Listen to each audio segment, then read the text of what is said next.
Morning student. आज हम जो चैप्टर स्टार्ट करने जा रहे हैं उसका नाम है मैट्रिक्स। तो ये जेई पॉइंट ऑफ व्यू से मेन और एडवांस से मोस्ट इंपॉर्टेंट चैप्टर है। मेंस में तो इसके दो क्वेश्चन पक्के ही हैं, बाकी एडवांस में भी पेपर 1 और पेपर 2 में दो क्वेश्चन इसके मिलेंगे। तो सबसे इजी चैप्टर और इम्पॉर्टेंट चैप्टर मेंस के लिए भी और एडवांस के लिए भी। तो स्टार्ट करते हैं। 12th वाले बच्चों को तो मैं जानता हूँ, उनसे ज़्यादा बात करने की ज़रूरत नहीं और ना ही अपना इंट्रो देने की, क्योंकि वो मैं उनसे मिल चुका हूँ। तो अभी हम ये चैप्टर स्टार्ट करेंगे मैट्रिक्स। तो राइट डाउन मैट्रिक्स। मैट्रिक्स में सबसे पहले हम ये देखेंगे कि ये इसका इन्वेंटर कौन है। तो मैट्रिक्स हम क्यों पढ़ते हैं इसके बारे में बात करेंगे। तो इन्वेंटर की बात तो इसलिए कर रहे हैं क्योंकि एक इससे रिलेटेड एक है थ्योरम, जो उनके नाम पे उन्होंने रखी हुई है, जो इतने बड़े सॉल्यूशन को छोटा सा कर देगी, और एक और शॉर्टकट है जो उस सॉल्यूशन को इतना कर देगा। ठीक है, तो सबसे पहले लिख लेते हैं matrix chapter, write down matrix. और इसका जो इन्वेंटर है वो है कैले हैमिल्टन।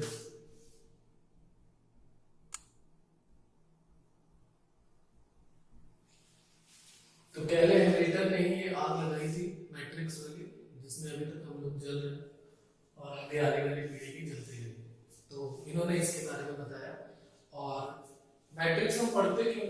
मैट्रिक्स का यूज मैथ्स में तो है ही है, फिजिक्स में भी है, रिफ्लेक्शन, मैग्निफिकेशन, बायोलॉजी में भी इसका यूज है, जेनेटिक्स में, और मैथ्स में तो system of linear equation, 2 variable 3 variable, मतलब एक बहुत बड़े कैलकुलेशन को ये मैट्रिक्स छोटा कर देता है। ठीक है, और इन्वेंटर बताने की जरूरत क्यों पड़ी मुझे, क्योंकि इन्वेंटर के नाम पे उन्होंने अपनी एक थ्योरम रखी हुई है, कैले हैमिल्टन थ्योरम, जिसके बारे में भी बात करेंगे। ठीक है, तो पहले बेसिक से स्टार्ट करेंगे। हमारा मेन मोटो क्या है? सबसे पहले एनसीईआरटी को कवर करेंगे। एनसीईआरटी के बाद हमारा जो मॉड्यूल है उसके क्वेश्चन डिस्कस करेंगे, और एनसीईआरटी के बाद मॉड्यूल का डिस्कशन, देन 42 इयर्स जो दिशा पब्लिकेशन की बुक है उसको हमें पूरा जितने भी 42 इयर्स में आए हुए क्वेश्चन, एटलीस्ट हम 2013 टू 2019 मेंस और 2013 टू 2019 एडवांस, इसके क्वेश्चन तो हमें उससे करने ही करने हैं, बाकी प्रीवियस ईयर के सारे क्वेश्चन हमें करने हैं। ओके, तो चलिए स्टार्ट करते हैं मैट्रिक्स। सबसे पहले इसके बारे में समझते हैं कि ये है क्या। तो इसकी डेफिनेशन क्या है? वैसे तो डेफिनेशन पेपर में पूछी नहीं जाएगी, लेकिन हमें आइडिया होना चाहिए कि हम कोई चैप्टर पढ़ रहे हैं तो हमें पता होना चाहिए कि पूछ ले कि भाई मैट्रिक्स होता क्या है, तो क्या बताएंगे। ठीक है ना, तो उस चैप्टर को पढ़ने के पहले उसके बारे में आइडिया होना चाहिए कि वो चैप्टर है क्या। तो मैट्रिक्स की डेफिनेशन लिख लेते हैं। मैट्रिक्स की डेफिनेशन बहुत इजी है, a set of mn number, write down, a set of mn number, number हो रियल हो या फिर इमेजिनरी हो, a set of real number, a set of mn number real or imaginary formed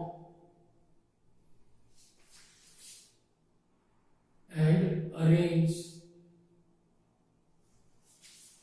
form and arranged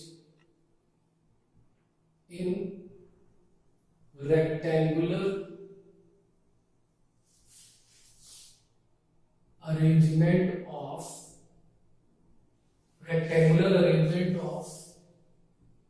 m horizontal line, इनको लिख देंगे bracket में, ये रो है, and n vertical line, ये है column. m horizontal line and n vertical line is called matrix.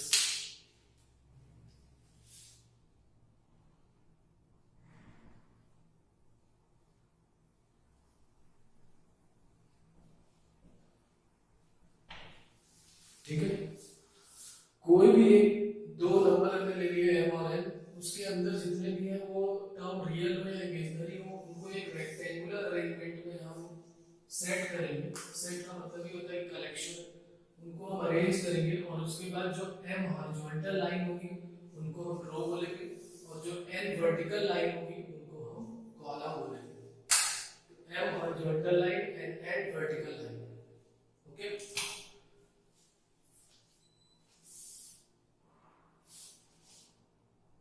matrix is denoted by capital letter ABC।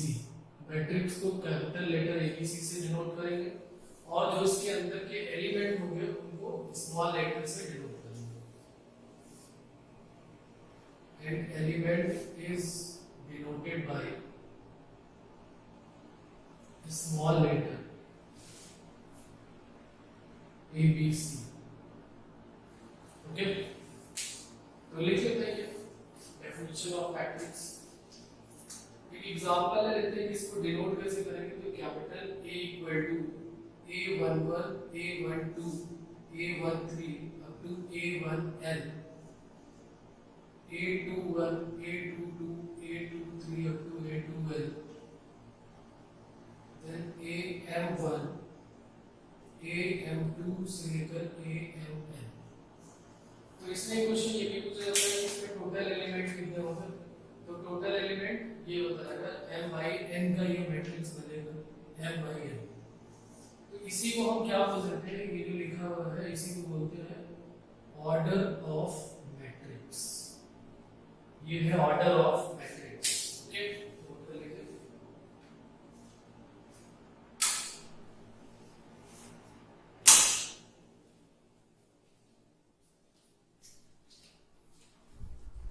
Matrix का जो नोटेशन है, एक तो ये तो है, मैट्रिक्स को और भी तरीकों से डिनोट करते हैं। तो ये यहाँ पर सिंबल में लिख लेता हूँ। एक इस टाइप से डिनोट करते हैं मैट्रिक्स को, और एक मैट्रिक्स को इस टाइप से भी डिनोट करते हैं, या फिर मैट्रिक्स को इस टाइप से भी डिनोट करते हैं। तो ये नोटेशन है मैट्रिक्स को डिनोट करने की। ठीक है, तो यहाँ पर 2 by 2 का अगर मैट्रिक्स बनाना है तो क्या बन जाएगा। अगर हम किसी को ABCD लेट कर लें तो ABCD ये बन गया 2 by 2 का। अगर हमें 3 by 3 का बनाना है तो इसको हम ऐसे बना सकते हैं A11 A12 A13 A21 A22 A23 and A31 A32 and A33। तो ये 3 by 3 का मैट्रिक्स। बहुत सारे क्वेश्चन छोटे छोटे इसी टाइप से पूछे जाएंगे कि aij की वैल्यू गिवन है, aij की वैल्यू गिवन है I plus j, और फॉर्म करना है फॉर्म अ मैट्रिक्स 2 by 2 और 3 by 3। तो अगर 2 by 2 की बात करेगा तो सिर्फ हमें इन चार की वैल्यू निकालनी है, A11 A12 A21 और A22। इन चारों की वैल्यू यहाँ पे I और j की जगह पुट कर देंगे। जैसे यहाँ पर अगर हम पुट करें तो A11 1 plus 2, A12 2 plus 1, A21 2 plus 1 और A22 2 plus 2। तो 3 by 3 चाहिए तो यहाँ पर I और J की वैल्यू 1 2 और 3 पुट कर देंगे तो एक मैट्रिक्स फॉर्म हो जाएगा। बेसिक क्वेश्चन एनसीईआरटी में ऐसे हमसे पूछे जाएंगे। तो ये तो हो गया मैट्रिक्स के बारे में कि मैट्रिक्स होता क्या है, उनके इन्वेंटर कौन है और किस किस साइन से इसको डिनोट करते हैं और किस तरीके से इसको फॉर्म करते हैं। एक इंपॉर्टेंट पॉइंट यहाँ पर और ऐड करना है कि इसकी जो है न्यूमेरिकल वैल्यू नहीं निकलती। जैसे कि हम एक चैप्टर और पढ़ेंगे डिटरमिनेंट्स, तो इसकी न्यूमेरिकल वैल्यू फाइंड आउट हो जाएगी, लेकिन ये जो चैप्टर है इसकी न्यूमेरिकल वैल्यू हम फाइंड आउट नहीं कर सकते हैं। मैट्रिक्स का आंसर मैट्रिक्स के टर्म में ही आएगा, मैट्रिक्स का आंसर मैट्रिक्स के टर्म में ही होगा। a और a का मल्टीप्लाई करेंगे a स्क्वायर आएगा, लेकिन उसका भी आंसर मैट्रिक्स के टर्म में होगा। a क्यूब a टू का पावर n, कुछ भी हम फाइंड आउट करेंगे सब का आंसर जो है वो मैट्रिक्स के टर्म में आएगा। तो इसकी लिख लेते हैं इंपॉर्टेंट पॉइंट करके, इंपॉर्टेंट पॉइंट करके यहाँ लिख देता हूँ, यहाँ लिख देता हूँ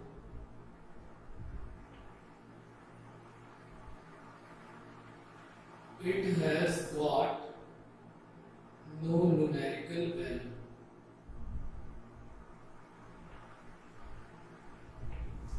मैट्रिक्स की कोई न्यूमेरिकल वैल्यू नहीं आएगी, मैट्रिक्स का आंसर मैट्रिक्स के टर्म में ही आएगा। ठीक है, तो नोट कर लेते हैं, उसके बाद इसको आगे करते हैं।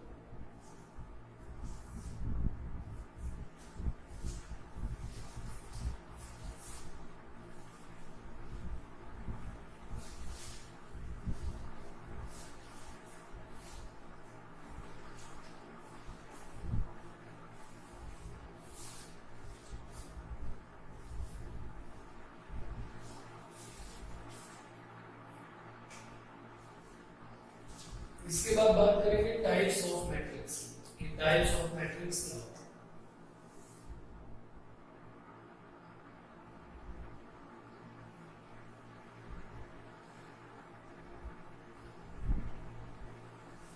टाइप्स ऑफ मैट्रिक्स में बहुत सारे मैट्रिक्स हैं हमारे।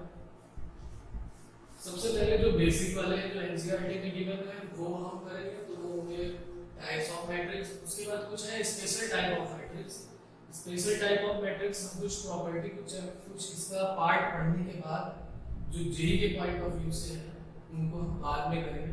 अभी हम करेंगे पूरा प्योर एनसीईआरटी तक के, मतलब एनसीईआरटी को वो क्लियर हो जाएगी। ओके, तो अभी हम बात करते हैं टाइप्स ऑफ मैट्रिक्स की। सबसे पहला मैट्रिक्स है, मैं इनकी डेफिनेशन नहीं लिखूंगा, सिर्फ बेसिक आइडिया जो है वो दे दूंगा, सब जगह डेफिनेशन मिल जाएगी और इतनी इंपॉर्टेंट भी नहीं है, सिर्फ हमें पता होना चाहिए कि कौन कौन से मैट्रिक्स है। सबसे पहला है रो मैट्रिक्स। एक ऐसा matrix A equal to let कर लेते हैं जिसमें एक सिंगल रो, इसका ऑर्डर क्या हो जाएगा, इसमें कितने कॉलम है 1 2 3 और रो कितनी है 1, तो मैट्रिक्स का जो ऑर्डर होता है वो होता है रो बाई कॉलम। अभी पीछे हमने बात की थी कि ऑर्डर जो होगा वो रो बाई कॉलम होगा, तो इसका A इक्वल टू क्या हो जाएगा, A इक्वल टू 1 2 3 और इसका ऑर्डर 1 into 3 का हो जाएगा। एक रो है और 3 कॉलम। ओके, बात क्लियर। तो एक ऐसा मैट्रिक्स जिसमें एक सिंगल रो हो, कॉलम कई सारे हो, उसको हम रो मैट्रिक्स बोलेंगे। Second, column matrix. सीधी सी बात है, इसको बी से डिनोट कर लेते हैं। एक ऐसा मैट्रिक्स जिसमें सिर्फ एक कॉलम हो, रो कई सारी हो लेकिन कॉलम एक ही हो, तो उसको क्या बोल देंगे, कॉलम मैट्रिक्स। और इसमें 1 2 3 3 by 1 का, ठीक है, तो ये 3 रो हो गई और 1 कॉलम।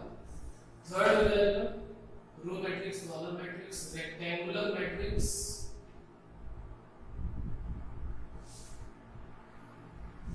रेक्टेंगुलर मैट्रिक्स क्या होगा, जिसमें number of row not equal to number of column. जो भी हमने मैट्रिक्स पढ़ा उसमें जो एग्जांपल लिया हमने कि उसमें एक n रो है और n कॉलम है, वो किसका एग्जांपल था, रेक्टेंगुलर मैट्रिक्स का। इसको C डिनोट करके बोल सकते हैं 1 2 3 4 5 6, 2 रो हो गई और 3 कॉलम हो गए। रो और कॉलम सेम नहीं है, तो इसका मतलब ये रेक्टेंगुलर मैट्रिक्स है। ओके, फोर्थ, एक और यहाँ पर हो सकता था कि जैसे यहाँ पर रो मैट्रिक्स है, कॉलम मैट्रिक्स है जिसमें एक रो और एक कॉलम। एक ऐसा मैट्रिक्स जिसमें सिर्फ एक ही रो और एक ही कॉलम हो, उसको हम बोलते हैं singleton. Singleton matrix.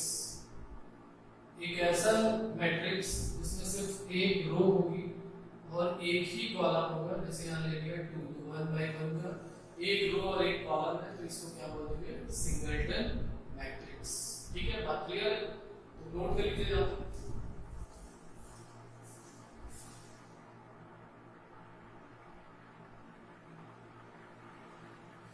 Singleton matrix के बाद हम बात करते हैं इसकी टाइप्स ऑफ मैट्रिक्स में। आगे सिंगलटन मैट्रिक्स 4 नंबर हो गया। अब बात करते हैं स्क्वायर मैट्रिक्स। तो नेक्स्ट है 5 नंबर पे स्क्वायर मैट्रिक्स। स्क्वायर मैट्रिक्स के कई सारे पार्ट में हमने इसको डिस्ट्रीब्यूट किया हुआ है। स्क्वायर मैट्रिक्स को हमने 2 पार्ट में डिस्ट्रीब्यूट किया। एक हो गया स्क्वायर मैट्रिक्स का हो गया अपर ट्रायंगुलर मैट्रिक्स, या फिर हम पहले बोल सकते हैं इसको ट्रायंगुलर मैट्रिक्स। Triangular matrix. और ये क्या हो जाएगा, डायगोनल मैट्रिक्स। ये हो गया ट्रायंगुलर मैट्रिक्स और ये हो गया डायगोनल मैट्रिक्स। ट्रायंगुलर मैट्रिक्स को भी 2 पार्ट में डिस्ट्रीब्यूट किया गया है। एक का नाम है अपर ट्रायंगुलर मैट्रिक्स और ये दूसरा हो जाएगा lower triangular matrix. Upper triangular matrix क्या है, इसकी क्या डेफिनेशन है, तो एक एग्जांपल देता हूं मैं, उसके बाद इसको नोटेशन में भी लिखूंगा।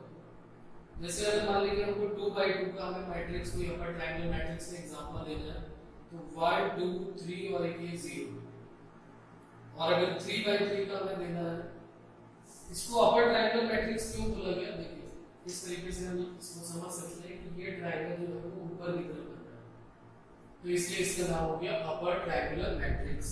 अगर हम 3 by 3 का एक एग्जांपल यहाँ पर ले लें, 1 2 3 4 5 और 6 और यहाँ 0 0 0, तो हम देखेंगे यहाँ पर ये ट्रायंगल बन रहा है जो अपर साइड में बन रहा है, तो इसको बोल देते हैं अपर ट्रायंगुलर मैट्रिक्स। यहाँ पर अगर ध्यान दें थोड़ा सा, तो ये A11 है, A12 है, A21 है, यानी कि यहाँ पर I ग्रेटर देन J है। यहाँ पर भी हम देख रहे हैं कि A21 है, A31 है और A32 है। जहाँ जहाँ पे एलिमेंट 0 है वो सब वहाँ पर I ग्रेटर देन J है। तो नोटेशन इधर J वालों में डायरेक्ट इसका नाम नहीं लिया, नोटेशन दे दिया इस तरीके से कि A एक मैट्रिक्स है Aij, जिसमें I जो है Aij में I जो है वो अगर ग्रेटर देन J है, यहाँ से लिख लेता हूँ Aij की वैल्यू जो है वो 0 है। कब 0 है? When I greater than J, और Aij की वैल्यू नॉट इक्वल टू 0 है when I not equal to J।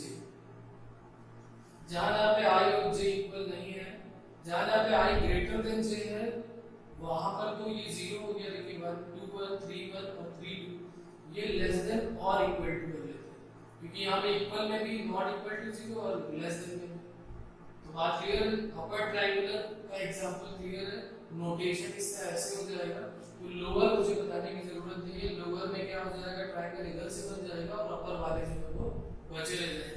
तो एक एग्जांपल इसका भी लिख देता हूँ 2 by 2 पर, 1 2 3 और ये 0, तो ये ट्रायंगल जो है हमारा कुछ इस टाइप का बन जाएगा, ठीक है। तो ट्रायंगुलर मैट्रिक्स को दो पार्ट में डिस्ट्रीब्यूट किया गया, अपर ट्रायंगुलर और लोअर ट्रायंगुलर। अपर ट्रायंगुलर को ऐसे डिनोट करेंगे, लोअर ट्रायंगुलर में बस यही कहानी हो जाएगी same, I greater than J की जगह I less than J, I यहाँ पर ग्रेटर देन J या I लेस देन J, वही सेम प्रोसेस यहाँ पर भी हो जाएगा, यही नोटेशन यहाँ पर भी काम आएगा। दूसरा जो है वो डायगोनल मैट्रिक्स है, इसको थोड़ा आगे लिख देता हूँ। दूसरा हमारा जो पार्ट है वो है डायगोनल मैट्रिक्स।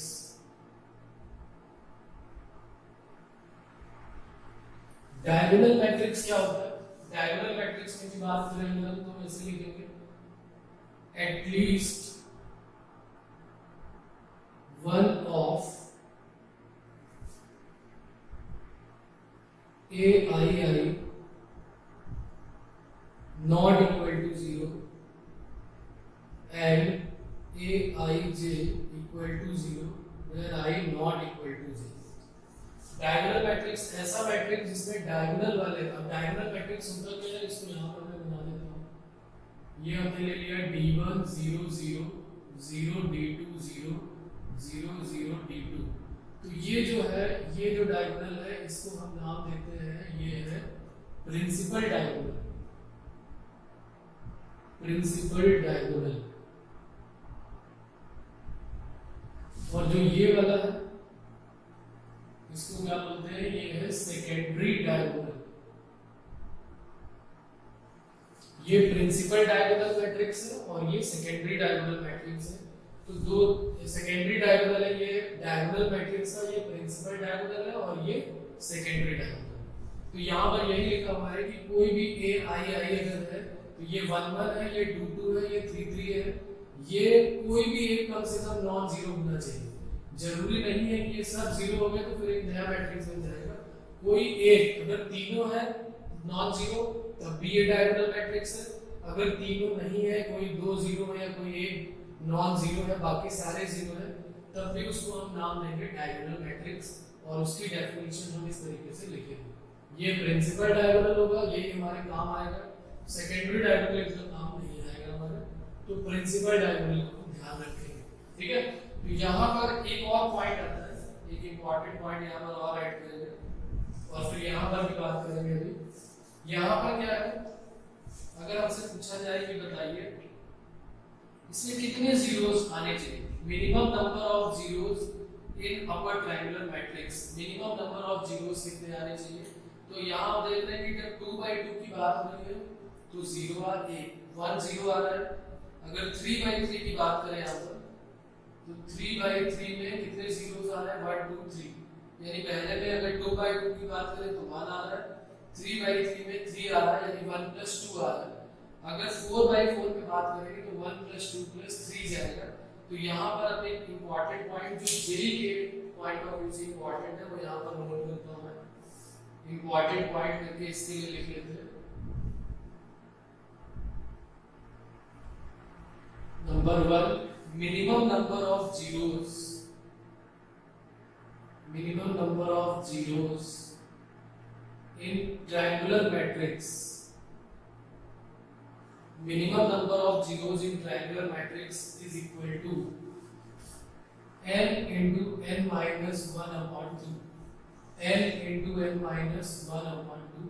चेक कर लेते हैं, n की वैल्यू 2 पुट करें, 2 2 minus 1 1 2 2/2 कैंसिल 1, यानी कि अगर हम मिनिमम नंबर ऑफ जीरोस की बात करें तो एक जीरो मिल रहा है। जब n की वैल्यू 3 रखेंगे यहाँ पे तो 3 3 minus 1 2 2/2 कैंसिल, तो ये 3। तो मिनिमम नंबर ऑफ जीरोस, ये इंपॉर्टेंट पॉइंट है, इसको ध्यान रखना है हमको। Minimum number of zeros in triangular matrix, चाहे वो अपर ट्रायंगुलर की बात करो या लोअर ट्रायंगुलर की बात करो, minimum number of zeros in triangular matrix is n into n minus 1 upon 2। Okay, बात क्लियर है। तो मिनिमम नंबर ऑफ जीरोस जो है वो n into n minus 1 upon 2 होंगे। दूसरा पॉइंट यहाँ पर और एक इंपॉर्टेंट है, ये एनसीईआरटी से इसका कोई मतलब नहीं है, ये जेईई पॉइंट ऑफ व्यू से इंपॉर्टेंट है और ये पूछा भी है मेंस और एडवांस में, तो हमें इसका ध्यान रखना है, ठीक है।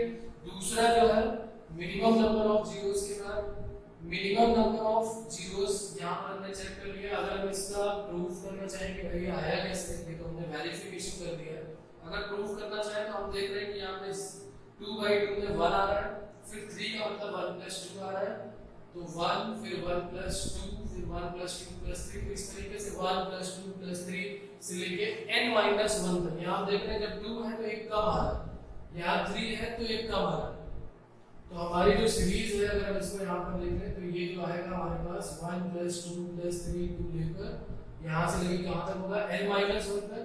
तो ये 1 से लेके n - 1 के नेचुरल नंबर का सम है जो कि मिनिमम नंबर ऑफ जीरोस को बताता है। बात क्लियर। अब जरा बात कर लेते हैं कि maximum number of non zero entries कितनी हो सकती है, ये भी इंपॉर्टेंट है हमारे लिए। तो maximum number of non zeros in triangular matrix, तो यहाँ पर आप देख रहे हैं 3 आ रहा है और यहाँ पर फिर देख रहे हैं 6 आ रहा है, 3 6 ऐसे करके सीरीज बदली तो वो सीरीज हो जाएगी नेचुरल नंबर का sum n into n plus 1 upon 2। Check कर लेते हैं n की वैल्यू 2 रखेंगे, 2 plus 2 plus 1 upon 2, 2 और 2 कैंसिल 3, नॉन जीरो एंट्रीज 3 है, यहाँ पर नॉन जीरो एंट्रीज 6 है, 3 पुट कर लेते हैं, 3 plus 1 4, 4 3 are 12/2 6। बात क्लियर है। तो ये दो इंपॉर्टेंट पॉइंट जो कि मैंने ऐड कर दिया है, अभी हम एनसीईआरटी कर रहे थे लेकिन चूंकि ट्रायंगुलर मैट्रिक्स पढ़ रहे हैं तो ये हमें यहाँ पर नोट कर लेना है, ठीक है।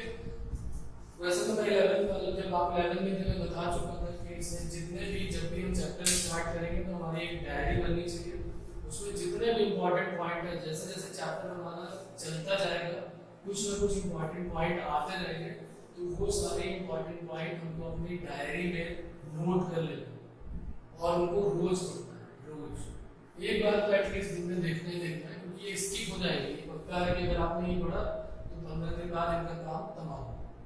तो हमें क्या करना है, एक डायरी मेंटेन करनी है, उसमें जितने भी क्वेश्चन जितने भी मतलब इंपॉर्टेंट पॉइंट्स हैं वो सारे नोट करते जाते जाएंगे और उसके बाद हमें क्या करना है, उनको डेली पे डेली जैसे लोग भगवान को याद करते हैं ना, उसी तरीके से अभी ये इस ईयर में यही हमारे लिए भगवान विधाता, ठीक है। तो इसको हमें याद करना है, क्लियर है। तो ये मिनिमम नंबर ऑफ जीरोस की बात हो गई, maximum number of zeros non zeros की बात हो गई कि कितने नॉन जीरो एंट्रीज आएंगे। Maximum number of non zeros entries in triangular matrix, ये डायगोनल मैट्रिक्स की बात कर रहे थे, तो डायगोनल मैट्रिक्स में मैंने बताया कि ये प्रिंसिपल डायगोनल का कम से कम एक एलिमेंट नॉन जीरो होना चाहिए, बाकी सारे जीरो होने चाहिए। डायगोनल मैट्रिक्स को भी दो पार्ट में डिवाइड किया गया। ये हो जाएगा, एक हो गया स्केलर मैट्रिक्स।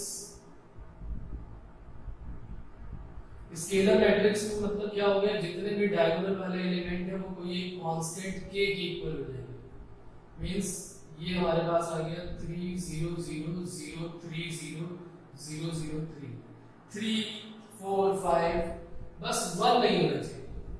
1 अगर हो गया तो उसका नाम क्या हो जाएगा, यूनिट और आइडेंटिटी मैट्रिक्स। अगर 1 हो गया यहाँ पर प्रिंसिपल डायगोनल एलिमेंट 1 हो गया तो मैट्रिक्स में इसको एक अलग दर्जा दिया है। बहुत इंपॉर्टेंट है, ये भी आइडेंटिटी हल्के में लेने वाली बात नहीं। तो ये अगर 1 हो गया तो इसको हम i से डिनोट करते हैं, 1 0 0 1, ये 2/2 का हो गया। इसको अगर थोड़ा छोटा कर ले, और अगर 3/3 का चाहिए इसको i2 भी बोल सकते हैं या सिंपल i भी बोलते हैं, तो ऐसा कुछ नहीं है। अगर 3/3 का हमें चाहिए तो क्या हो जाएगा, i इक्वल टू 1 0 0 0 1 0 0 0 और 1। ठीक है, तो ये हो गया यूनिट और आइडेंटिटी मैट्रिक्स। अब यहां पर भी एक इंपॉर्टेंट पॉइंट हमें ऐड करना है, जेई के पॉइंट ऑफ व्यू से। ठीक है, क्या इंपॉर्टेंट पॉइंट है देखिए, यहां पर कितने जीरोस मिल रहे हैं। अभी हम देख रहे हैं यहां पर अगर 2/2 का होता है, अगर ये मैट्रिक्स 2/2 का होता है, d1 0 0 d2, तो कितने मिलते हैं जीरोस, 2। 3/3 का है तो कितने जीरोस मिल रहे हैं, 1 2 3 4 5 6, यानी कि 6 मिल रहे हैं। पहले 2 मिल रहा है फिर 6 मिल रहा है। तो अब हम बात करेंगे कि minimum number of zeros in diagonal matrix. Write down important point फिर आ गया हमारे पास, इसको मैं यहां पर लिख देता हूं, जगह नहीं है कोई बात नहीं, इधर लिख लेते हैं इंपॉर्टेंट पॉइंट करके।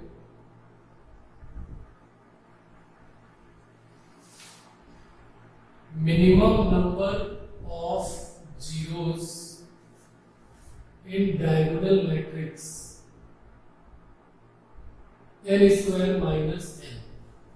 चेक करें, वेरीफाई। वैसे तो अभी एबीसीडी से हम अपना चेक भी कर सकते हैं, ये डायरेक्ट वैल्यू भी निकाल सकते हैं। n की वैल्यू 2/2 है, 2 पुट कर दिया, 2 स्क्वायर 4 माइनस 2, 2 आ गया जीरोस। 3 पुट कर देते हैं, 3 स्क्वायर 9 माइनस 3 6 आ गया। तो minimum number of zeros in diagonal matrix is n square minus n, या इसको n into n माइनस 1 भी बोल सकते हैं। और अगर मैक्सिमम नंबर ऑफ जीरोस की बात करें कि और कितने जीरोस इसमें आ सकते हैं, ये तो मिनिमम नंबर ऑफ जीरोस है n square minus n।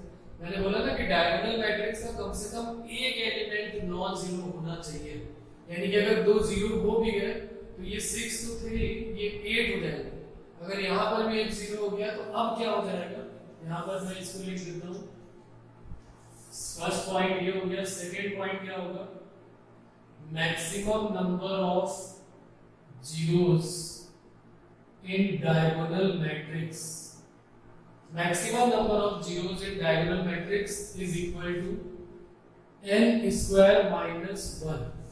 Check कर लेते हैं, अगर यहां पर मैक्सिमम नंबर ऑफ जीरोस तो एक जीरो ये भी हो जाएगा, तो 1 2 3 अब कितना हो गया 3। और अगर यहां पर ये ज्यादा से ज्यादा 2 जीरो हो सकते हैं, क्योंकि अगर सारे जीरो हो गए तो फिर वो तो डायगोनल करना ही नहीं। तो अगर ये भी जीरो हो गए तो पहले तो 6 3, अब हो गए 8, तो 3 आ रहा है फिर 8 आ रहा है। n की वैल्यू 2 पुट करके देखते हैं, 2 का स्क्वायर 4 माइनस 1 3, 3 का स्क्वायर 9 माइनस 1 8। ये इंपॉर्टेंट पॉइंट अपनी डायरी में मेंटेन करना है और इनको रेगुलर बेसिस पे देखना है, रोज इनसे बातें करनी है, रोज इनको देखना है, क्योंकि जब हम इनको इग्नोर करेंगे तो फिर ये हमें इग्नोर करेंगे, फिर हम प्रॉब्लम में फंसेंगे। तो इनको रोज देखना है। ये 4 इंपॉर्टेंट पॉइंट हो गए डायगोनल के लिए, ट्रायंगुलर के लिए, और इधर हो गया डायगोनल के लिए। बात क्लियर है? तो इसको नोट कर लेते हैं। उसके बाद एक और मैट्रिक्स यहाँ पर 5th नंबर हो गया स्क्वायर मैट्रिक्स।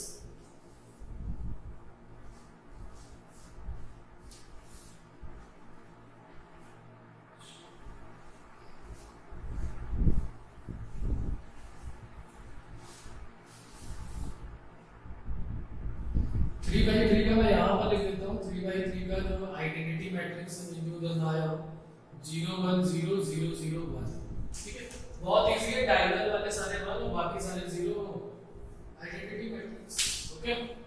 तो टाइप ऑफ मैट्रिक्स में 5 के बाद बात करेंगे 6, और बल्कि 5 में तो कई सारे पार्ट भी हो गए हमारे, कुछ इंपॉर्टेंट पॉइंट भी हो गए हमारे।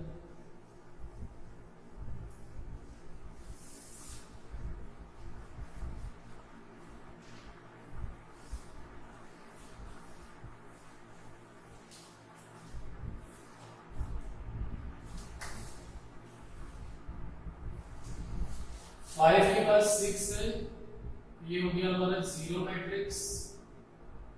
जीरो मैट्रिक्स बहुत इजी है, सारे एलिमेंट जीरो, उसको से डिनोट करते हैं 0 0 0 0 2/2 का हो गया, ऐसे 3/3 का बहुत इजी, ठीक है। तो इसको जोड़ते हैं, उसके बाद 7 नंबर पे लिख लेते हैं जीरो मैट्रिक्स के बाद एक और है ट्रेस ऑफ मैट्रिक्स। अब ये हमारे एनसीईआरटी में नहीं है, इसको डिनोट करते हैं ट्रेस ऑफ ए। अगर कोई ए मैट्रिक्स है या कैपिटल टी आर ऑफ ए, इस तरीके से इसको डिनोट करते हैं। ट्रेस ऑफ मैट्रिक्स ए का मतलब है sum of principal diagonal element, sum of principal diagonal element, ये है trace of matrix. For example अगर बात करें हमें 1 2 3 4 है, ये ए की वैल्यू गिवन है, अगर हमें इसका trace of A find out करना है तो प्रिंसिपल डायगोनल 1 और 4, तो ट्रेस ऑफ ए क्या हो जाएगा 1 + 4 यानी कि 5। सिमिलरली 3/3 का लेंगे, उसका ट्रेस ऑफ ए 1 2 3 4 5 6 7 8 9, तो ट्रेस ऑफ ए क्या हो जाएगा 1 + 5 plus trace of A equal to 1 + 5 + 9। कर लेंगे ये कैलकुलेशन, तो आप कर लेंगे, इसमें कोई टेंशन नहीं, ठीक है ना, कर लो बेटा। हाँ, तो अब ट्रेस ऑफ ए की प्रॉपर्टी है जो एडवांस में 2019 में क्वेश्चन आया था, इसलिए उसको मैं भी यहीं पे बात कर लेता हूँ। ट्रेस ऑफ ए, तो यहाँ पर लिख लेते हैं properties of trace of matrix. Properties of trace of matrix। Properties of trace of matrix, अगर कोई मैट्रिक्स A और B गिवन है, प्लस में हो या माइनस में हो, अब ये अलजेब्रा ऑफ मैट्रिक्स की बात करेंगे, तो अगर प्लस में हो या माइनस में हो तो ट्रेस अपने आप जो है वो डिस्ट्रीब्यूट हो जाएगा। ए ट्रेस, एक मिनट सॉरी, ये तो ट्रांसपोज की प्रॉपर्टी हो गई। ट्रेस ऑफ मैट्रिक्स में क्या हो जाएगा, ट्रेस ऑफ मैट्रिक्स जो मैं बोल रहा था कि इसकी प्रॉपर्टी क्या इंपॉर्टेंट है, जैसे मान लीजिए ट्रेस ऑफ ए भी लिखा है, तो ये trace of A into trace of B ये नहीं होगा, trace of A into trace of B नहीं होगा, trace of A B equal to trace of B A होगा। अगर ट्रेस ऑफ ए बी निकाले और ट्रेस ऑफ बी ए निकाले, और अगर किसी के मल्टीप्लाई के के साथ है तो के बाहर आ जाएगा, अभी उसके बारे में बात करेंगे। ये प्रॉपर्टी लिख लेते हैं, properties of trace of matrix, ठीक है, इसको नोट कर लेते हैं जल्दी से। फिर अलजेब्रा ऑफ मैट्रिक्स की बात करते हैं। अभी ट्रेस की और प्रॉपर्टी आएंगी, लेकिन अभी थोड़ा सा हम बेसिक्स कर लेते हैं, फिर हमारी सारी प्रॉपर्टी यहाँ पर नोट करेंगे।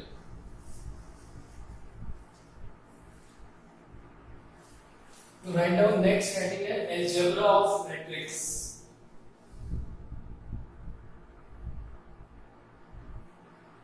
Algebra of matrix, algebra of matrix में क्या हो जाएगा, नंबर 1 है addition of matrix.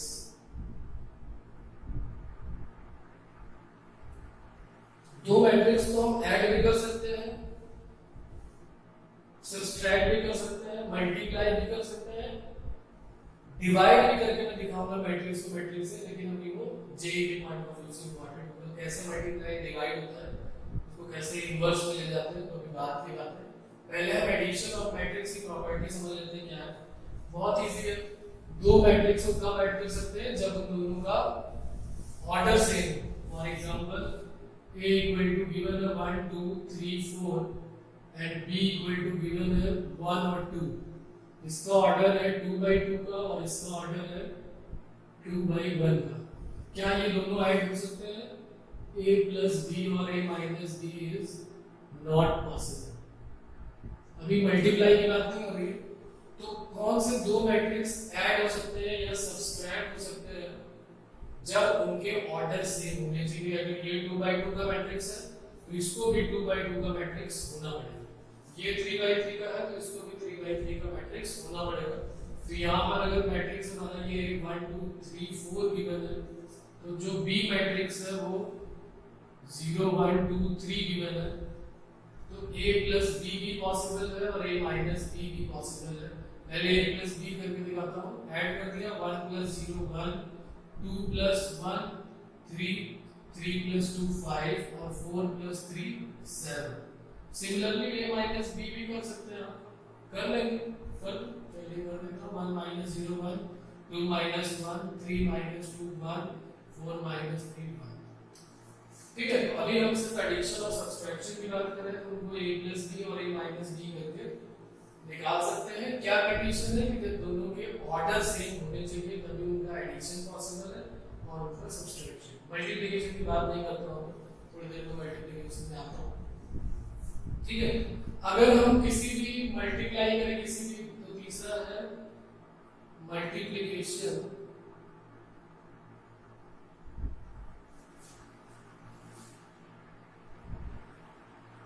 Bye a scalar k।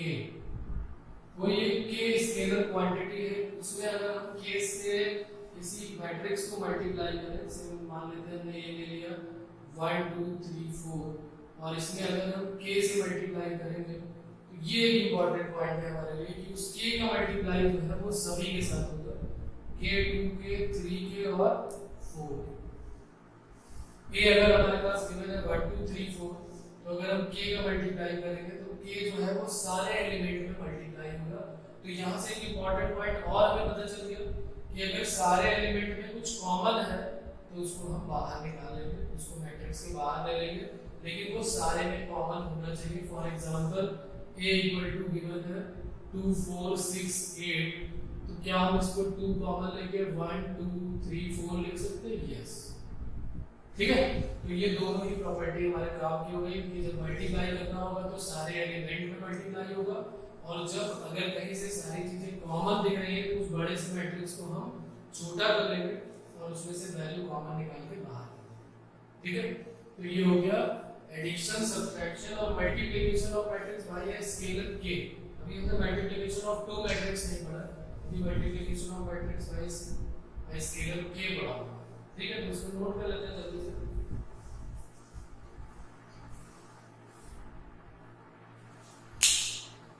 फिर बात करते हैं मल्टीप्लिकेशन ऑफ मैट्रिक्स की।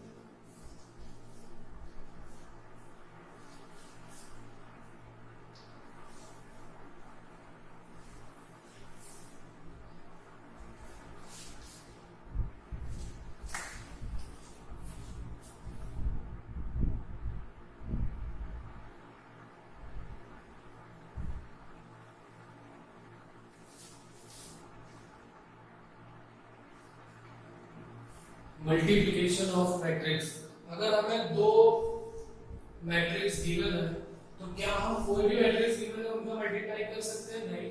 मल्टीप्लिकेशन ऑफ मैट्रिक्स की कंडीशन समझ लेते हैं कि अगर कोई एक मैट्रिक्स हमको गिवन है जिसका ऑर्डर m by n का है और एक मैट्रिक्स b गिवन है जिसका ऑर्डर n by p का है, तो ये मल्टीप्लिकेशन पॉसिबल है। कंडीशन यही है हमारे पास कि अगर फर्स्ट में कॉलम सेकंड में अगर रो इक्वल है, फर्स्ट में कॉलम समझिएगा ध्यान से, फर्स्ट में कॉलम सेकंड में अगर रो इक्वल है तो इनका मल्टीप्लिकेशन पॉसिबल है। तो ए बी जो इन दोनों का मल्टीप्लाई हो गया आएगा उसका जो ऑर्डर हो जाएगा वो फर्स्ट और लास्ट हो जाएगा, यानी कि m by p का नया मैट्रिक्स फॉर्म हो जाएगा। दो मैट्रिक्स का मल्टीप्लिकेशन कब पॉसिबल है? जब पहले वाले का ऑर्डर n by n का हो, दूसरे का ऑर्डर n by p का हो, तो उन दोनों का मल्टीप्लाई करेंगे तो कब पॉसिबिलिटी है? जब फर्स्ट में कॉलम सेकंड में रो के इक्वल होगा, तभी इनका मल्टीप्लिकेशन पॉसिबल है। तो ए बी इक्वल टू क्या हो जाएगा, जो नया मैट्रिक्स बनेगा उसका ऑर्डर m बाई p का होगा, फर्स्ट का रो और सेकंड का रो, क्योंकि ये दोनों सेम हो गए और इनको हटा देना है। एक इसका एग्जांपल समझ लेते हैं। एग्जांपल एक लेते हैं a और b का। a इक्वल टू हमने ले लिया a1 a2 b1 और b2, और b इक्वल टू ले लिया a1 a2 a3 a4 ले लेते हैं, इसको सब एक ही कर लेते हैं, और b equal to b1 b2 b3 और b4। अब कैसे इसका मल्टीप्लिकेशन पॉसिबल है वो देख लेते हैं। इसका ऑर्डर 2/2 का है, इसका ऑर्डर भी 2/2 का है, ये दोनों सेम है, तो इसका मतलब इनका मल्टीप्लिकेशन पॉसिबल है। तो a1 a2 b1 a1 a2 a3 a4 multiplied by b1 b2 b3 b4, row by column multiply कर लेते हैं। कैसे मल्टीप्लिकेशन पॉसिबल है, row by column. Multiplication of matrix पहले कंडीशन सेट हो गई, फिर हम देखेंगे इसका रो बाई कॉलम मल्टीप्लाई करेंगे। रो बाई कॉलम आगे बढ़ना है और नीचे आना है। इसका मल्टीप्लिकेशन कैसे पॉसिबल है, रो बाई कॉलम, ठीक है। रो बाई कॉलम, रो में आगे जाना है, कॉलम में नीचे आना है। तो a1 इनटू क्या हो जाएगा b1 प्लस a2 इनटू क्या हो जाएगा a2 इनटू b3, आगे जाना है और नीचे आना है a1 b1 a2 b3, फिर इसका मल्टीप्लाई कर लेते हैं a3 b1 plus a4 b3। Similarly दूसरे वाले कॉलम से मल्टीप्लाई करते हैं a1 b2 plus a2 b4 और a3 b2 plus a4 b4।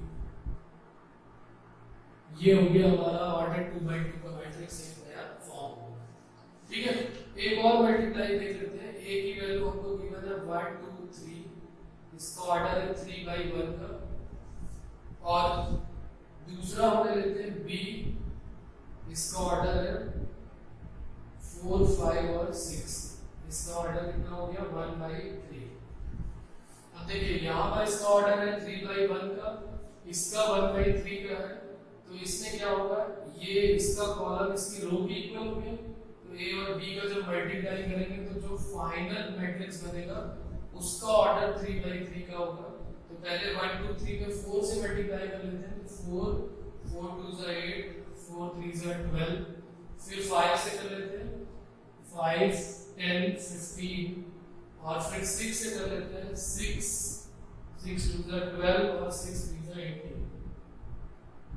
ये हो गया ए बी मैट्रिक्स जिसका ऑर्डर 3/3 का हो गया। अगर इसी का उल्टा हो जाता बी ए, तो ये हो जाता 4 5 6, इसका ऑर्डर 1/3 का है, और दूसरा क्या हो जाता, दूसरा हो जाता 1 2 3, इसका ऑर्डर कितने का है 3/1। इसका मल्टीप्लिकेशन अगर होता तो क्या करते, तब भी रो बाई कॉलम करते, लेकिन यहाँ पर हम देख रहे हैं ये और ये दोनों सेम है, तो जो नया बनेगा उसका ऑर्डर 1/1 का है। तो अगर 1/1 का है तो बिल्कुल इजी है, कैसे करेंगे, रो बाई कॉलम 4 1 जा 4 प्लस 5 2 जा 10 प्लस 6 3 जा 18, तो 4 प्लस 10 प्लस 18 इसको ऐड कर देंगे, एक रो और एक कॉलम का सिंगलटन मैट्रिक्स यहाँ पर फॉर्म हो जाएगा।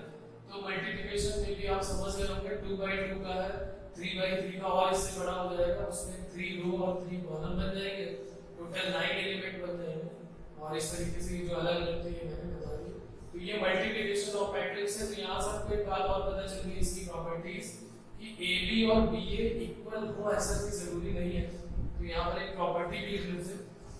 प्रॉपर्टीज में क्या हो जाएगा, A B not equal to B A. ये जरूरी नहीं कि हमेशा ए बी और बी ए इक्वल आ जाए। ए बी और बी ए कब इक्वल होंगे, जब ए और बी कम्यूटेटिव प्रॉपर्टी शो करेंगे।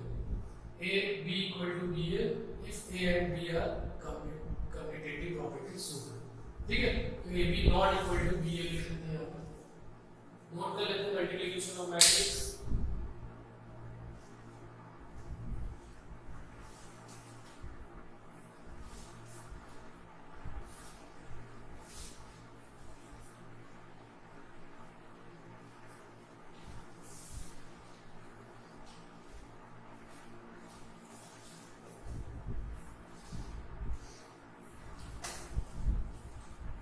अब मैट्रिक्स में यहाँ पर प्रॉब्लम क्या आएगी कि जो हम a प्लस बी का whole square if a and b are, यहाँ पर लिख लेते हैं if a and b are matrix, तो a प्लस बी का होल स्क्वायर जो होता था हमारा a square plus b square plus 2ab, वो मैट्रिक्स फॉलो नहीं करेगा। यहाँ पर a प्लस बी का होल स्क्वायर क्या बन जाएगा, a square plus b square plus ab और प्लस ba। ये दोनों सेम नहीं है, अभी हम पहले बात कर चुके हैं, तो इसका मतलब a प्लस बी का होल स्क्वायर ये नहीं फॉलो करेगा, a प्लस बी का होल स्क्वायर ये फॉलो करेगा। सिमिलरली a प्लस बी का होल क्यूब अगर, तो जो फॉर्मूला हमारा है वो नहीं लगेगा, हमें पहले इसको ऐसे ब्रैकेट में रखना है, फिर a b से मल्टीप्लाई करना है। a और b का ऑर्डर इंपॉर्टेंट है, a b अलग है b a अलग है, मींस अगर हमने a b लिखा हुआ है, इसमें अगर हमने c का मल्टीप्लाई किया तो इसको a b c ही लिखना पड़ेगा, इसको हम c a b नहीं लिख सकते हैं, इस बात का ध्यान रखेंगे। या a b और a लिखा है तो इसको a स्क्वायर b नहीं लिख सकते, इसको a b a ही लिखना पड़ेगा। पहले a b का मल्टीप्लाई करना पड़ेगा, फिर उसके साथ जो आया उसमें a का मल्टीप्लाई करना ही पड़ेगा, ठीक है। डायरेक्ट इस तरीके से करेंगे तो गलत हो जाएगा। अब हम आ जाते हैं थोड़ा जे के लिए, तो बाइनोमियल थ्योरम है उसको भी लिख लेते हैं यहाँ पर कि अगर a और b मैट्रिक्स है तो a plus b whole power n क्या हो जाएगी, ये भी अप्लाई करेंगे अपने जे के क्वेश्चंस में। nc0 a to the power n, i साथ में जरूर रखेंगे क्योंकि हम मैट्रिक्स की बात कर रहे हैं, कांस्टेंट टर्म यहाँ नहीं आना चाहिए, लेकिन यहाँ पर तो ये मैट्रिक्स है तो छोड़ देते हैं यहाँ पर। nc0 a to the power n, nc1 a to the power n minus 1 b plus nc2 a to the power n minus 2 b square up to dash dash dash. यहाँ पर अगर हम i प्लस a की whole power n को open करें तो nc0 i जरूर लिखेंगे क्योंकि nc0 कांस्टेंट हो जाएगा। एक मैट्रिक्स में कांस्टेंट ऐड नहीं हो सकता, जैसे एक मैट्रिक्स है a प्लस 2 करेंगे तो ये पॉसिबल नहीं है, ये नहीं पॉसिबल है, नॉट पॉसिबल। तो हमें क्या करना पड़ेगा, a प्लस 2 i इसको बनाना पड़ेगा।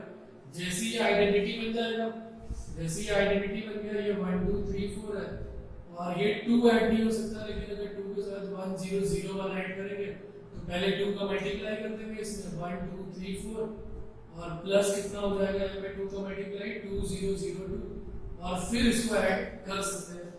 तो यहाँ पर nc0 plus nc1 into a plus nc2 into a square ऐसे करके इसको ओपन कर देंगे। और उसके बाद अभी हम आगे बात करेंगे कि इन सब का क्या यूज है, बाइनोमियल थ्योरम का मैट्रिक्स में क्या यूज है, जे का करेंगे, जे का काम करेंगे। अभी हम थोड़ा थोड़ा बेसिक कर रहे हैं, तो जो बेसिक हमारे पास आता जा रहा है उसके बारे में हम बात करते जा रहे हैं, इसको नोट कर लेते हैं।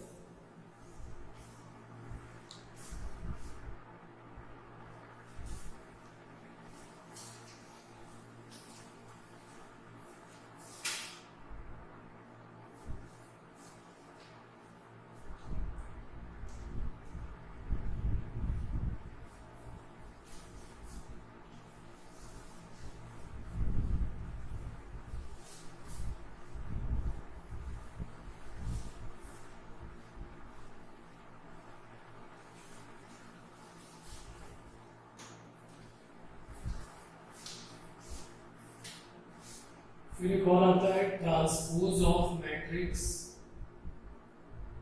ये भी बात कर लेते हैं जल्दी से। ट्रांसपोज ऑफ मैट्रिक्स को A ट्रांसपोज से डिनोट करेंगे या फिर A स्मॉल। इसमें क्या होता है, बहुत इजी है, अगर A की वैल्यू 1 2 3 4 गिवन है तो A ट्रांसपोज क्या होने वाला है, रो को कॉलम में चेंज कर दो और कॉलम को रो में चेंज कर दो। अगर सारे नंबर ऑफ रो को कॉलम में चेंज कर दिया जाए तो वो उसका ट्रांसपोज बन जाता है। ये रो थी 1 2, ये कॉलम बन गया, 3 4 रो थी 3 4 कॉलम बन गया। तो बहुत इजी है, सारे रो को कॉलम में चेंज कर दो तो कॉलम ऑलरेडी रो में चेंज हो जाएगा, तो उसको हम बोलेंगे ट्रांसपोज ऑफ मैट्रिक्स। इसकी कुछ प्रॉपर्टीज है वो लिख लेते हैं। नंबर 1 a प्लस b का होल ट्रांसपोज, प्लस या माइनस जो मैंने अभी पहले लिख दिया था, a transpose plus minus b transpose. Similarly ये इंपॉर्टेंट है, अगर a b का होल ट्रांसपोज है तो ये b ट्रांसपोज होगा और फिर a ट्रांसपोज होगा, इसको बोलते हैं reversal law, reversal law of transpose. Clear? ये इंपॉर्टेंट है हमारे लिए, इसको याद रखना है। तीसरा है ए और का ट्रांसपोज है और उसका भी ट्रांसपोज करते हैं, तो फिर क्या हो जाएगा, यहाँ पर ए बन जाएगा। ट्रांसपोज का ट्रांसपोज, पहले ट्रांसपोज किया तो कॉलम रो रो कॉलम में चेंज, फिर उसका भी कर दिया तो इसमें आ गया। ये दो के लिए नहीं है, इसको अगर आप जनरलाइज कर रहे हैं A1 A2 A3 से लेके AN तक अगर है और उसका ट्रांसपोज है तो पहले AN आएगा, AN ट्रांसपोज से लेके फिर यहाँ पर उल्टा होते जाएगा A2 ट्रांसपोज और ये A1 ट्रांसपोज। तो ये तो यही सीन है रिवर्सल लॉ के लिए, तो ये ट्रांसपोज की प्रॉपर्टी हमारी हो जाएगी। ठीक है, तो ट्रांसपोज भी बहुत इजी है। पहली 3-4 एक्सरसाइज हमको एनसीईआरटी की करनी है, जितने आर्टिकल हम पढ़ते जाएंगे वो सारे के सारे एनसीईआरटी से। वैसे तो मैं ग्रुप में पोस्ट कर दूंगा क्वेश्चंस इसके, लेकिन जितना भी हम करते जा रहे हैं सबसे पहला काम हमारा यही है कि एनसीईआरटी की बुक से जितने भी क्वेश्चन, जितने भी टॉपिक, सब टॉपिक ये सब पढ़ चुके हैं। एक्सरसाइज मैट्रिक्स की 3 चैप्टर 3 में 3.1 3.2 3.3 ये सब आज हमारी कंप्लीट हो जाएगी अगर हमने इसको ढंग से किया हुआ है। ठीक है, एडिशन करो, सब्ट्रैक्शन करो, ऑर्डर बताओ, ये सब कुछ खेलना है इस चैप्टर में और कुछ नहीं। ठीक है, बात क्लियर है? तो एक और कर लेते हैं यहाँ पे।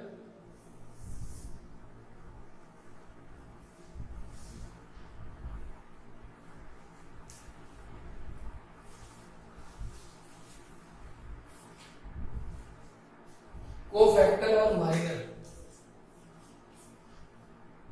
Cofactor and minors of matrix, cofactor and minor of matrix.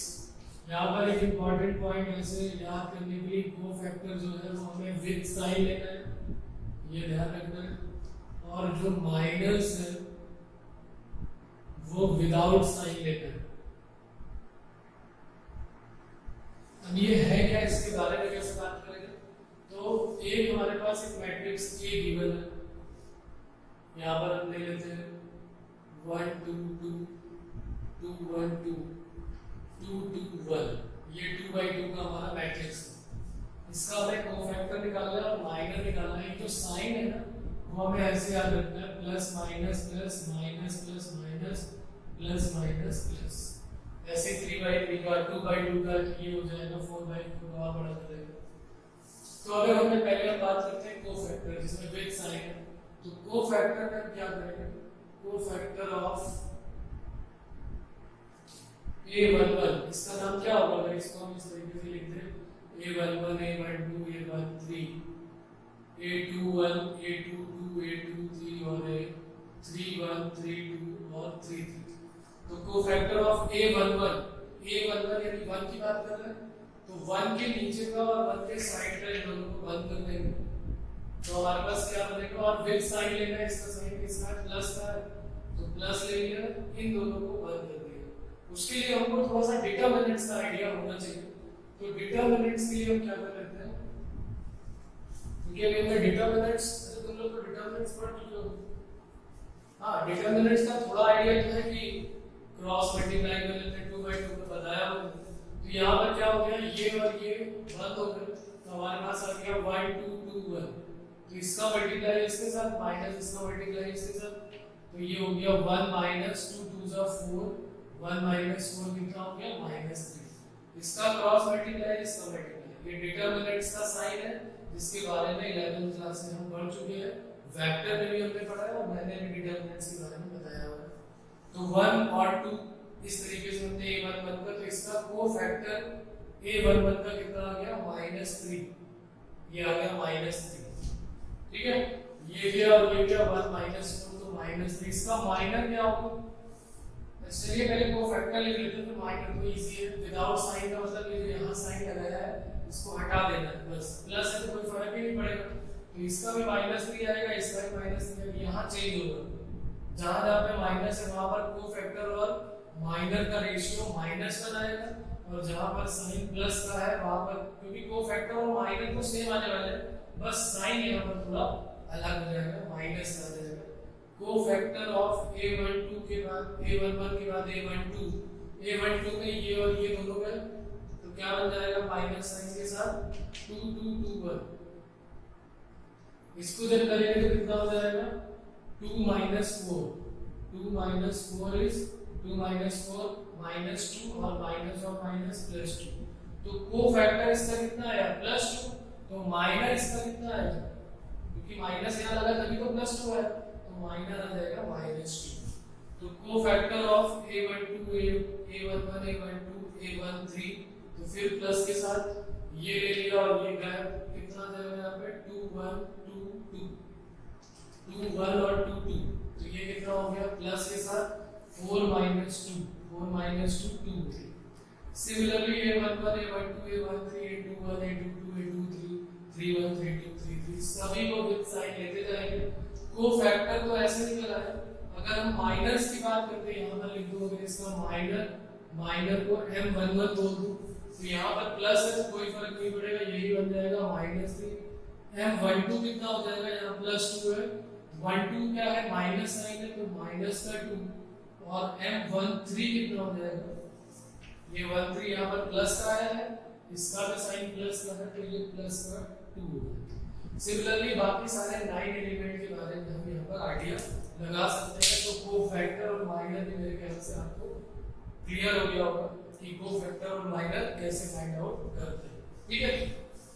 बाकी अभी डिटरमिनेंट से पढ़ेंगे तो और आइडिया हो जाएगा, ये तो बेसिक्स था, यहाँ पर तो हमें डिटरमिनेंट्स के बारे में थोड़ा आइडिया है, हमको 11th क्लास में पढ़ा हुआ है, तो फिर कोफैक्टर और माइनर निकालने में प्रॉब्लम नहीं आएगी। जैसे मान लीजिए हमने a21 निकालना है, 21 ये है, साइन क्या आएगा 21 का माइनस, ये गया, ये वाली लाइन तो जाएगी, जिसको हमने लिया था वो तो गया, तो यहाँ पर 21 को लिया तो ये गया और ये गया, तो क्या आ जाएगा 2 2 2 1, तो कितना हो गया -2 -4 2 -4 -2 तो +2।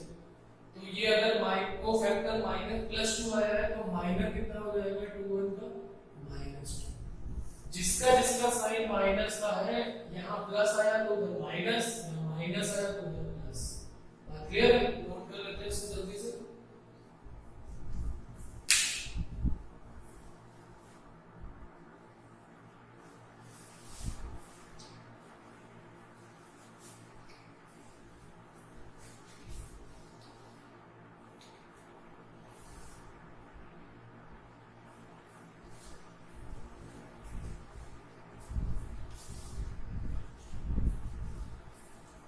ठीक है, तो आज अभी हम इतना ही करते हैं क्योंकि इतना अभी आप रिवाइज करें, उसके बाद उसको एक बार और ढंग से पढ़ें, ठीक है। और जितना भी एनसीईआरटी ने दिया हुआ है इससे रिलेटेड वो सारे क्वेश्चन हमें सॉल्व करने हैं, हमारे लिए होमवर्क है वो हमें एक्चुअली सॉल्व करना है, और इनसे रिलेटेड जो भी मैं क्वेश्चंस भेजूंगा उनका सॉल्यूशन आपको ग्रुप में पोस्ट करना है। बात क्लियर है?